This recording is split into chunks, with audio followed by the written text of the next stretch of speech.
To make that variable, which is you, powerful, here's something to consider. It's called the 4 ifs that make life worthwhile. Here's the first one. Life is worthwhile if you learn. You got to have the information. Without information, our dreams die. We don't have the chance to capitalize on opportunity without the information. So you have to learn, you have to know. It's very important to make life worthwhile. First, you've got to know. We learn first from other people's experiences that come along and teach us, like HBN, like the workshops, like the classes, like the seminars being done around the world. One unique way of learning from other people. But also you've got to learn from yourself. You know, if you've had a poor week, just sit down and go over that week and say, what mistakes did I make? What did I leave undone that I should have done? Here's a couple of things. If I would have done this, I'm telling you, it would have been a different week. If you'll treat it that serious, you can learn whatever it takes to make your life worthwhile.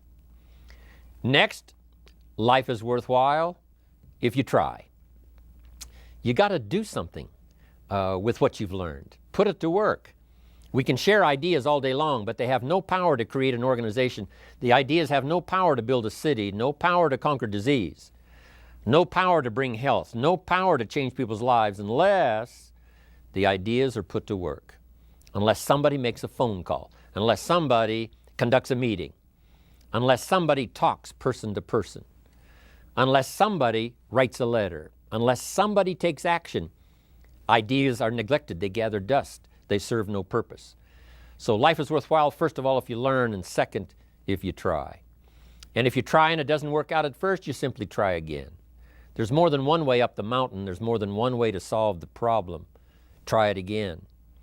Next, life is worthwhile if you stay. You just have to hang in there. Life is like seasons. You plant in the spring, but you don't plant one day and reap the harvest the next day. It takes time. Some people plant in the spring and they leave in the summer. The weather's a little too hot. The summer's a little too long. You know, the bugs are a little too ferocious. The weeds are everywhere. But you have to learn not only to plant in the spring, but to stay through the summer. It takes time for someone to change. It takes time for someone to comprehend. So you have to have the patience to stay in the field until finally the harvest comes. And you got to have that kind of patience with yourself, right? You can't learn it overnight. You can't accomplish it overnight. But just as sure as the sun keeps rising and the seasons keep changing, your life can take on new dimensions of opportunity if you stay. You've got to stay until the game is finished. You know, what if the team is behind and they finally decide, hey, we're not going to win this game, so we're out of here. And they leave the field or they leave the court. See, we would run them out of town.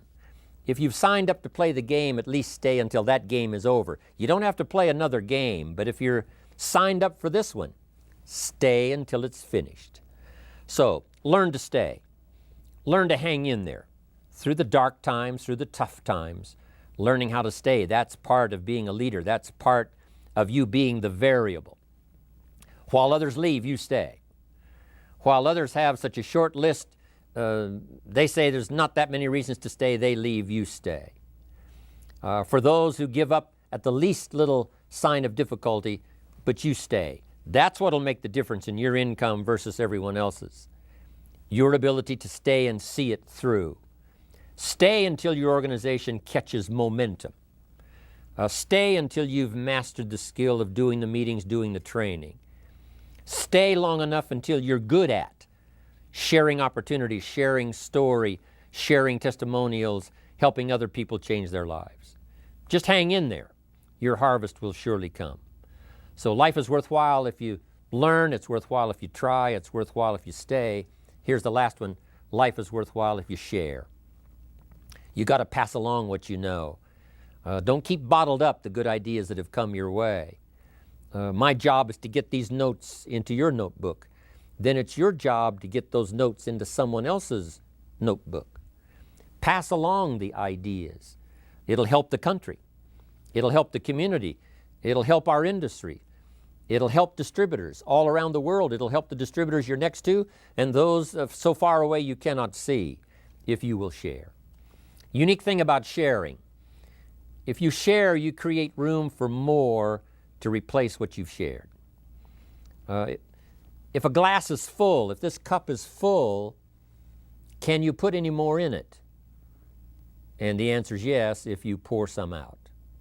So if you pour some out, now you've got room to expect some more. So if you share what you've got, that attitude of sharing, that attitude of passing it along, there's plenty more where it came from for you to share. But if you start sharing by some miracle process, life opens up the windows, opens up the channels, and you'll start receiving even more if you share what you've got. That's why I'm here, for a self-interest reason, because if I share, sure enough, more ideas will flow. If I share with you what I've got, sure enough, I'll open up a place in my consciousness and in my life for more to be poured out upon my life.